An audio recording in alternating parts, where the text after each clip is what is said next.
Thank you Ravi గారు. Thank you so much and congratulations once again. Yes, ఆయన చూడ్డానికి చాలా కుదురుగా వినయంగా కనిపిస్తారు, కానీ బాక్స్ ఆఫీస్ దగ్గర పలకరిస్తే మాత్రం ఉప్పెనని క్రియేట్ చేస్తారు. సో మా పెద్ది పెహల్వాన్ని ప్రపంచానికి పరిచయం చేసినటువంటి మా డైరెక్టర్ బుచ్బాబు సానా గారిని సాధారణంగా వేదిక మీదకి ఆహ్వానం పలికేస్తున్నాం. థ్యాంక్ యూ అండి. థ్యాంక్ యూ అందరికీ. ఎక్కడికి రావాలా? అందరికీ థ్యాంక్ యూ అండి. ఈ సినిమాని ఇంత ఘన విజయం చేయించినందుకు, ఇంకా చేస్తున్నందుకు అందరికీ, ప్రేక్షకులందరికీ ధన్యవాదాలండి. ఒక మంచి కథని చెప్పడానికి నేను చరణ్ సారు ఇద్దరం మీ ముందుకు వచ్చామండి. అంటే ఇది రెగ్యులర్ ఒక కమర్షియల్ ఫిలిం కాదండి. ఇది ఒక 5 పాటలు 5 ఫైట్లు ఉండే సినిమా కాదండి. చరణ్ సార్కి చెప్పినప్పుడు కూడా తెలిసింది. అంటే ఒక ఇన్స్పిరేషనల్ స్టోరీ ఇది, ఒక పెద్దిగాడి జర్నీ. అంటే 2017-18లో అనుకుంటా మోడీ గారు ఖేలో ఇండియా అని పెట్టారు. అంటే మట్టిలో ఆటగాళ్ళను వెతుకుదాం, అంటే ఇంటింటికి వెళ్ళి ఓటకు అడుక్కుంటాం కదా, అలాగే ఇంటింటికి వెళ్ళి ఆట కూడా అడుక్కుందాం, ఆటగాళ్ళని తీసుకొచ్చి దేశానికి పరిచయం చేద్దామని పెట్టారు. దాన్ని ఇన్స్పిరేషన్ కింద కూడా తీసుకున్నాను నేను ఖేలో ఇండియాని ఈ ఫిలింకి. మేము చరణ్ సార్ కూడా మేము మాట్లాడుకున్నాం. అందుకే బొమ్మన్ గారు అంటారు ఏంటంటే, ఏంటి ఈడు తెస్తాడు విలేజర్స్ని చూసి ఒక నెగిటివ్ మైండ్ సెట్స్తో ట్రావెల్ మొదలవుతుంది బొమ్మన్ గారి ట్రావెల్. ఈడు తెస్తాడా ఈ విలేజర్స్ తెచ్చేది ఇండియాకి మెడల్స్ అనుకుంటాడు. కానీ ఆయన మైండ్ సెట్ మారి ఈ విలేజర్స్ మెడల్స్ తేగలరు అని ప్రూవ్ చేసేయడానికి. ఎందుకంటే ఫర్ ఎగ్జాంపుల్ విలేజెస్లో ఒక 150 కేజీలు 200 కేజీలు మూటలు అలవోకగా మోసేసే ఒక మనిషి ఇక్కడ ఉండిపోయాడు కాబట్టి కూలోడు అయ్యాడు. అదే నేషనల్కి వెళ్ళి ఉంటే ఒక హెవీ వెయిట్ ఛాంపియన్ అవుతాడని నేను నమ్మానండి. అది మాది ఉప్పాడు కొత్తపల్లి కాబట్టి సముద్రం పక్కనే, రోజు సముద్రం పక్కన ఉంటే ఒక ఫిషర్మ్యాన్ ఎటువంటి సేఫ్టీ లేకుండా దన్నమని సముద్రంలో దూకేసేవాడు బోట్లోంచి. నేను ఆ ఒడ్డు నుంచి చూసే ఉండేవాడిని కాలేజీకి వెళ్తున్నప్పుడు. అరే ఈడు నేషనల్కి వెళ్తే ఒలింపిక్స్కి వెళ్తే మెడల్ తెస్తావాడు కదా అని ఫీల్ అయ్యేవాడిని నేను. అంటే ఆట అంటే భారతీయ జీవన విధానంలోనే ఆట ఒక భాగం అని చెప్పాలనుకున్నా. అందుకే గురువు క్యారెక్టర్ పెట్టుకున్నానండి.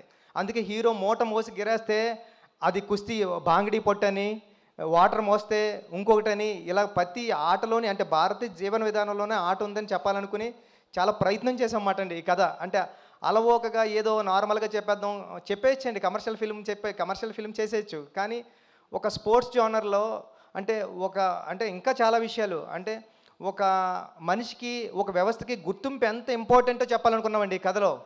అంటే ఎవరైనా సరే ఒక కుర్రోడు ఏడుస్తూ ఉన్నాడంటే, అప్పుడే పుట్టినాడు క్యారమని ఏడ్చాడంటే, నేను పుట్టానురా నన్ను గుర్తించండి రా అని ఏడుస్తూ ఉంటాడు ఆ సౌండ్. అంటే అలాంటి గుర్తింపు కోసం ఒక మనిషి ఎంత స్ట్రగుల్ చేస్తాడు తన ఊరు కోసం, తన ఊరు గుర్తింపు కోసం. అలాంటి ఒక మంచి మాట చెప్పాలనుకున్నమాట అండి. నెక్స్ట్ ఏంటంటే ఫర్ ఎగ్జాంపుల్ ఎన్నో అంటే నాకు తెలుసు రంపచోడవరం లాంటి ఏరియాల్లోనే నేను 100% లవ్ సినిమా షూటింగ్కి వెళ్ళినప్పుడు సుకుమార్ గారితో రంగస్థలం షూటింగ్కి వెళ్ళినప్పుడు ఎన్నో అంటే విలేజర్స్కి ఒక మనిషి మనకలాంటి ఒకడు ఉన్నాడని కూడా తెలియదండి. అలాంటి విలేజెస్ ఇండియాకి కనెక్షన్ లేని ఎన్నో విలేజెస్ ఉన్నాయండి. వాళ్ళని చూస్తే మనం షాక్ అవుతాం.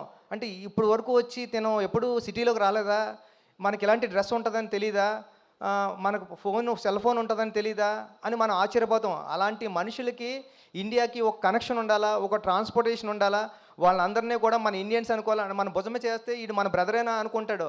అలాంటి వాళ్ళందరూ ఉన్నారండి. వాళ్ళందరూ అలాంటి ఇండియాలో అలాంటి గ్రామాలు ఎన్నో, నేను అన్నట్టు ఒక 20,000 గ్రామాలు 18,000 గ్రామాలు ఉన్నాయని నేను చదివాను.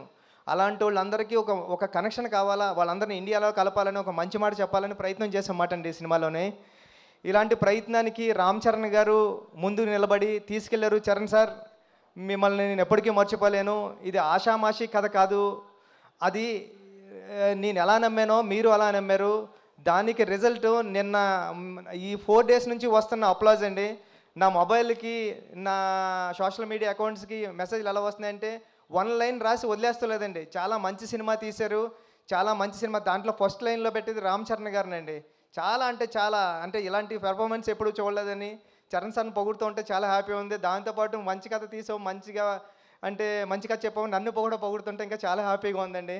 జగపతి బాబు గారు ఈ సినిమాకి ఎంత ఇంపార్టెంట్ అంటే అప్పలసూరి క్యారెక్టరు, మీకు అప్పలసూరి క్యారెక్టర్ ఇలా డ్రైవ్ అవుతూ ఉంటుంది కథలోని, కానీ ఆ కాగడ వెలిగించింది అప్పలసూరి గారండి.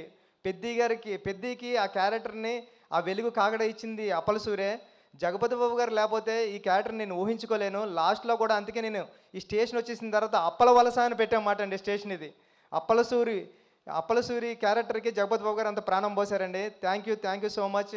అంటే ఫ్యామిలీ నేను రీల్స్ గట్రా చూస్తున్నా, చిన్నపిల్లల్ని తీసుకుని వెళ్ళిపోతున్నారండి సినిమాకి. చిన్నపిల్లల్ని కూడా తీసుకుని వెళ్ళిపోయి చూపిస్తున్నారు. నేను ఏదైతే ఫీల్ అయ్యానో ఫ్యామిలీ నిన్న నేను దేనికి ఒక అల్లు స్టూడియో ఉంటే దానికి వెళ్ళి చూశాను. చూస్తుంటే అందరూ కూర్చొని స్క్రీన్ మీద ఎలా ఉంటే ఇలా బ్యాక్ తిరిగి చూసే ఆడియన్స్ని, స్క్రీన్ వైపు చూడలేదు. ఎందుకంటే డైలాగ్ వింటా చూస్తూ ఉంటే అందరూ కళ్ళంట నీళ్ళు తుడుచుకుంటున్నారండి. అంటే లాస్ట్ 40 మినిట్స్ నేను ఏదైతే నమ్మానో అది జరిగింది. సేమ్ టైం నేను చరణ్ సార్తో ఐమాక్స్కి వెళ్ళాం, ప్రసాద్ ఐమాక్స్కి వెళ్ళినప్పుడు చూసినప్పుడు చరణ్ సార్కి అందరూ లెగిసి హాస్పిటల్ సీన్ దగ్గర క్లాప్స్ కొట్టి అందరూ ఇలాగా హెడ్ బెండ్ చేసి చరణ్ సార్ అని నేషనల్ అవార్డు అని అరుస్తున్నారండి. అన్నా నీకు నేషనల్ అవార్డు వస్తుందని అరుస్తున్నారు. ఇంతకన్నా ఇది కదరా కావాల్సింది, నేను వచ్చిన పని అయిపోయింది, సినిమా చేసిన పని అని అనుకున్నా. థ్యాంక్ యూ అండి సతీష్ గారు, ఈ సినిమా నమ్మినందుకు, మీరు నాకు ఈ సినిమా ఇచ్చినందుకు లైఫ్ లాంగ్ మీకు రుణపడి ఉంటానండి. రవి గారు అందరికీ థ్యాంక్ యూ అండి. ఈ సినిమా థియేటర్స్లో ఉంది, చూడండి.